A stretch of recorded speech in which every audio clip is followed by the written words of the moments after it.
Hello everyone! Do you have your sword? Do you have a shield? Are you ready to travel through time, space, and everything in between, and not hitting the camera leg? But today we're going to talk about what I will undoubtedly find very hard to not declare one of the greatest modern RPGs. It's very, very rare for me to be incredibly positive about something. I know a lot of times I'm indifferent in the middleman kind of thing, but there ain't a lot of other stuff I could say about Way Into Historia. So, the original release of Way Into Historia came in a little box, and you got a soundtrack sample. Nothing too fancy. Artwork, very nice. Highly recommend getting a box copy. I found 3 cases. GameStop's thrown away, you fucking bastards. Horrible human beings. I love this, I love this, I love this. So what is Way Into Historia? Besides me telling you need to go buy. Europe did not get a release of this, by the way, just to tell you, for those who live overseas, please import this game. Please import this game. Please, please, please import this game. Anyway, moving on. So Way Into Historia. Way Into Historia is a time-traveling related game. Basically, it starts off with the main character, who is a spy for the country he lives in, and he basically gets sent on a suicide mission with 2 other people, and they horribly get murdered. Except the main character barely lives. The main character given an item by a superior officer called the White Chronicle saves him and grants him the time-traveling ability to go back and change the horrible outcome of what happened to him. And thus the tale will unfold as 2 histories unfold into 2 timelines, and you must bounce between these 2 timelines, fixing things to progress in another timeline, slowly affecting to merge them back into the true timeline of saving the world. But what does the world need saved from? The residents of the Chronicle will tell you, basically, the planet is rotting away. It's turning into sand. The mana, the life energy of the world is being drained from life. And in this world, when your mana is all gone, you turn into sand. And the world is turning into sand because of an ancient ritual that has to be done to save it. So basically, you go save the world in a traditional Japanese way. There's not a shitload of originality in it, it reminds me of Xenoblade Chronicles in a way. Like, it uses a lot of familiar elements, but it's all done really well. It's all done very well instead of very cheaply and hammed up in that. The game also has a lovely balance between seriousness to absurd silliness. It has that same charm to it too. It is 2D. It does have 3D elements in it, like the save points with the Historia book is 3D in that. It has 3D environments, but it uses 2D sprites for the characters and then combat and that. The combat sprites are very nice looking. Probably one of my only really big gripes with the game is the world map. Outside combat sprites of characters generally don't look as well. They don't look as good as the combat sprites, which is a shame. The game also does feature giant 2D portraits that are very nicely done. This game has really nice art. It's very, very nice art. Whoever designed the art for this game, I need to know more games he worked on. Very good stuff. Very good stuff. Combat has a twist to it. It's very interesting. So, with the Historia book, the White Chronicles that you gain in the game, you basically have a ability to switch people's position in a tornado. You know how, like, Final Fantasy X, you had this long tornado? Well, on the other screen, you will see a tornado of everyone's turns, of your characters and the enemies. Using the ability, you can swap. Like, for example, let's say you have 2 characters, and then you have up to 3 people in combat. Let's say you have 2 people on the top, and then 2 enemies, and then your third person. You could actually swap your 2 people and move them down so you can have all 3 people in a straight row. Or you can keep doing that and get multiple turns or fill the whole turn thing with nothing but your characters to do a giant long chain of magic and melee and destruction, which goes into the combo meter. So basically, there's 2 things you're encouraged to do. Make combos to make long chains of actions, which will increase the combo meter, which makes the next action do more damage, so like extra bonus damage. But on top of that, you're encouraged to mix it up. Melee, magic, melee, magic. By doing this, the second turn and so on will actually get a boost of 2. So instead of just be like 1 combo, 2 combo, 3 combo, it could be 1 combo, 3 combo, and just, you know, keep increasing by 2 and 2 as long as you keep swapping between 2. It is important to also note there are some moves that do multiple hits. Later on, killers do get some abilities that let them do special amounts of combos either on all multiple enemies or just one enemy. Then as you progress through the game, you also essentially get what's essentially not referred to as, but they're essentially limit breaks. You get limit break abilities. You get 2 of them. You technically actually have 3, but the third one you start off with, and well, you gain when you get the option. But what it is you can break a person's turn, which literally shadows that turn out of existence. It doesn't switch, and I don't find that as useful, to be honest. I find it more useful to try and line people up, but there are a few situations that can be useful. So combat is very fun and encourages a lot of creativity. And all the characters have different playstyles. Like one character can set up elemental traps on the 3x3 grid that the enemy's on, and they'll, you know, you have 3 rows up and down.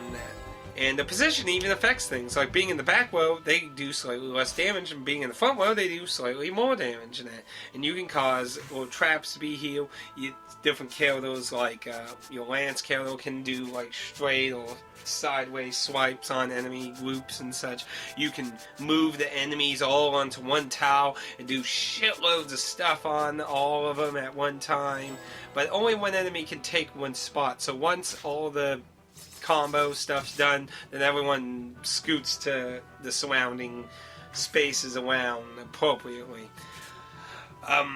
It's very fun, it's very creative, it keeps you on your toes, and it makes grinding a lot more interesting as opposed to just mashing the A button or using, and it does have an auto button that just makes everyone melee, which you can also use in some grinding if you're doing more low level grinding, doing it versus stuff that ain't going to damage you as much.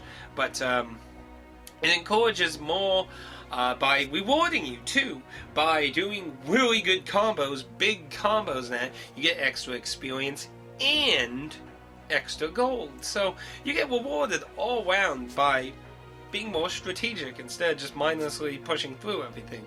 So I think it's all very well designed. It's very nicely. Keeps you on your toes. Everyone keeps learning new abilities. You basically keep coming up with newer and newer strategies until the end of the game. And on top of that, certain characters have quest lines to learn a few extra abilities. And each one's a little different. Essentially, they all contained by getting an item, but like one character actually has to do a one-on-one duel for them. The other characters you just basically turn in and they learn it. So, but the items for all of them are different than that. So, and not all characters do that. Most of them do, but not all. Lots of side quests to do if you're one of those big completionist persons, and there's a lot of time hopping for those. They are not all required, and there are multiple endings in the game, and if you want the true ending, there are a few side quests you have to do if you want that true ending. And I definitely recommend playing the game blind first, then go for the true ending after. I think it has a much better impact in that way, but that's just me. You're free to do however you prefer to do myself. How do you prefer to do it yourself? But that's what I would. Music, gorgeous, fucking gorgeous. Even after all these years since, I think it came out like 2009, I believe. I think 2000, let's see, Index Corp at 2011 is the copyright date on the back. So maybe not that far back, but still, I remember all the music. Even now, it's so fucking good. I love tons of the battle music. The sad theme is just heartbreaking, shattering. Actually, people familiar with the game would know I actually used the sad theme for my video when relating to what happened to Jew Wario. It's a soul-crushing theme. It's like the music all hits all the right notes, and it helps incorporate the emotions of many of the scenes, from the craziness, the evil, the sad, the sorrow, the joy, the happiness. There's just so many different scenes. I just love it. I love it so much. It is rated E, which is odd because, to be honest, I figured they'd probably be a little more touchy. Sometimes I don't get the rating board. The rating board's weird sometimes. I don't know. I mean, I'm not saying it deserves a higher rating. A lot of things, a lot of times, I think could go lower, in my opinion, but I'll just say, but it's really good. It's just, I don't have a lot of bad things to say. I mean, the outer sprite combat sprites don't look as good. That's almost entirely one of the few things. There is puzzle solving in the game. You can move some barrels, explode some stuff. There's hidden things to be found when you get the appropriate powers for them. You even get a technique to vanish, and you can hide from enemies that way too, which consumes mana that you can learn throughout the game, making running past enemies easier. I guess similar to some games like Chrono Trigger and that, you can see the enemies. Now, unlike Chrono Trigger, where there are instances of force battles too, aside from story-based battles, every battle is optional. So, if you can avoid it, you can keep going forward. If you can kill it, you can keep going forward. The mandatory fight says. So, I mean, it's all entirely what you want to fight, kill, grind, or just keep pushing forward. But it's enjoyable. It gets a lovely amount of cast characters that all have different abilities, nice personalities. Some are serious, some are just absolutely silly, goofy, and then they all have the times, the moments. It's really nice. It's really nice. It's really good. Please go get it. It's not very expensive anymore either. You can get brand new copies on Amazon for $20. $20. That is dirt cheap for a really fucking good game. That's very, very cheap, man. I only wish really good RPGs were all that damn cheap. But anyway, moving on. Again, this didn't come out in Europe, so you'll have to import. Highly recommended. Very good. Very enjoyable. I really recommend. And I don't think, because if you got the DSi stuff and that introduced the region protection to the original DS line, I don't think the Way into Historia cartridge has region protection in it. But you might want to check on that. But I don't think it had that. I think it came before that stuff. Anyway, all the praising and everything going on, it's time to go into spoiler territory. So, highly recommended. Going on, time to ruin the story. Turn off the video. Run away really, really, really far away if you have played the game or you don't give a crap about spoilers. Let's continue. So moving on, story-wise, lots of plot twists. You have each timeline has different things going on. Basically, each nation in this war, they're in a war basically. And in each timeline, one's losing and one's winning. And you get vastly different things happening, and different people even outright dying or being murdered in the two different timelines. So you kind of have to keep nibbling. It's like, oh yeah, that person's alive in this one. They got killed by so-and-so in the other one and stuff. But a lot of the nice plot twists, not too many of them really feel too forced. And to be honest, too, the villain characters who I thought you would eventually fight at some point in time, you don't even fight them at all. Oddly enough, you don't ever fight them at the end. It's very odd. As for the overarching plotline, very, very. I like the way it's carried out. Basically, your superior Hess gave you the White Chronicle because essentially you both were meant to be sacrificed to keep the world in order, to stop the mana from being drained. He ran away from his responsibility and held prejudice against the world, so he sought to abuse the Chronicle's powers to keep seeing it die over and over again. Now, what's really more plot twisting is the fact that he's your uncle. He's your uncle.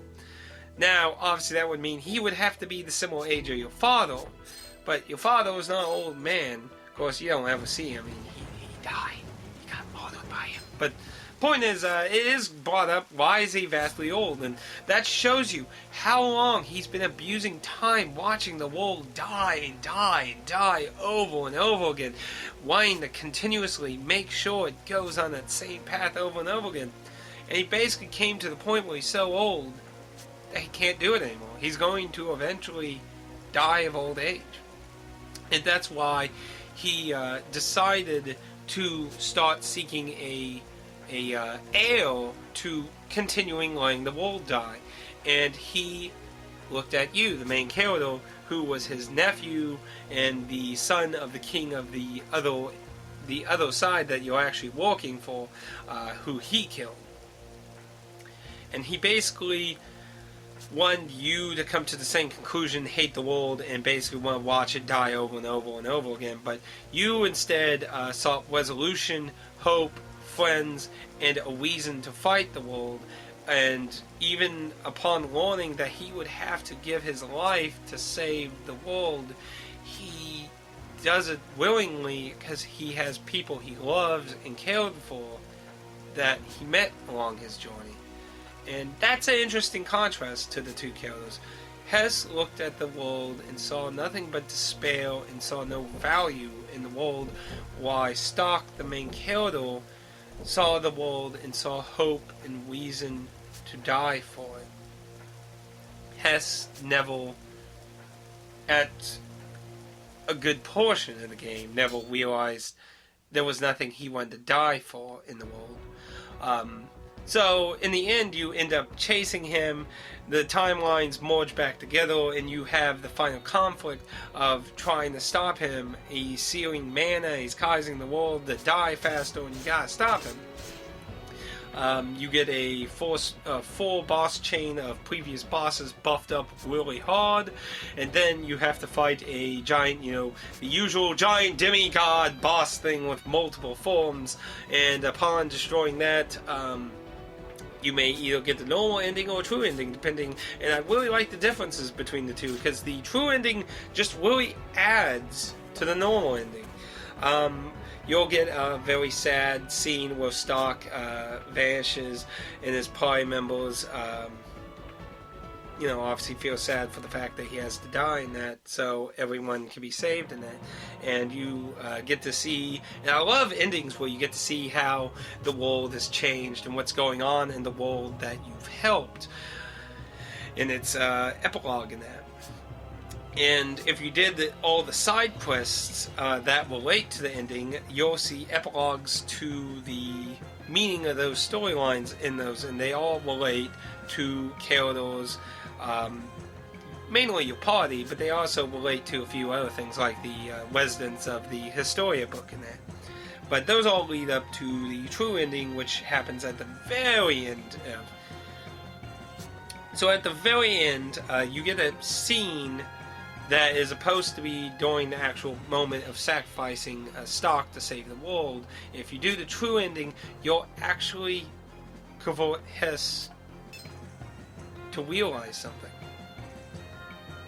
He did all this because he did have something he loved in the world. While he didn't love his brother, and he didn't love the people in the world, he did love his nephew. He loved his nephew enough to actually give him the opportunity to continue living while the world died. And he realizes this at this final moment, talking to Stark about how he loves his friends, he found love in his life. Like, he loved Wayne, he found happiness in his life, and he couldn't even imagine letting his friends die, and that he feels that is a reason enough for him to sacrifice his life for their happiness, even though it will make them sad. And Hess realizes that, Stark was the world's hope. The world would have died. He was the only thing that ever saved it. Hess has, who knows how many times he endlessly watched the world die. And here was a man who stood before him, stood against every imaginable thing he did to continue letting the world die. The only hope in the world, his little nephew that he cared so much about. And he realized he had something he would willingly die for the world. And Hess would look at the residents of the Historia book, the Chronicles, and demand them to consume his soul instead, to allow the only hope the world ever had to live on. For if he cannot protect the only hope of the world, then what good is his life? Being consumed for the sacrifice, the world's drainage of mana is temporarily stopped, and during the epilogues prior to this scene, many of the characters resolve to ensure that another sacrifice isn't necessary in the future. They go to find a way to stop this cycle of mana being drained. And Stark returns to the world, leaving his name etched in the book. I like the way how the ending leaves in a way that they never truly resolved how to stop the sacrifices, but at the same time they gained the resolve to look for a way. It's a very nice, not a complete happy ever after, while leaving a little vagueness to them.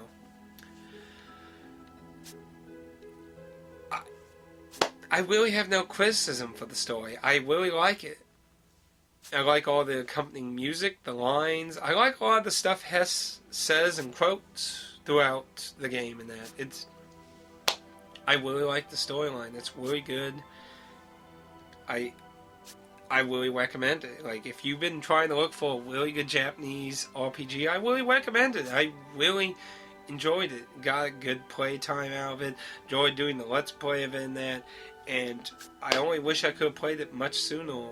But I liked it so much I wanted to, at one point in time in the future, hopefully be able to share that. And I got to do that finally this year.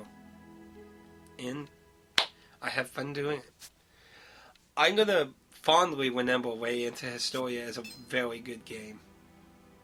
And it might not always make everyone's top 5, but it hands down has to make somewhere in your top 10, I would hope.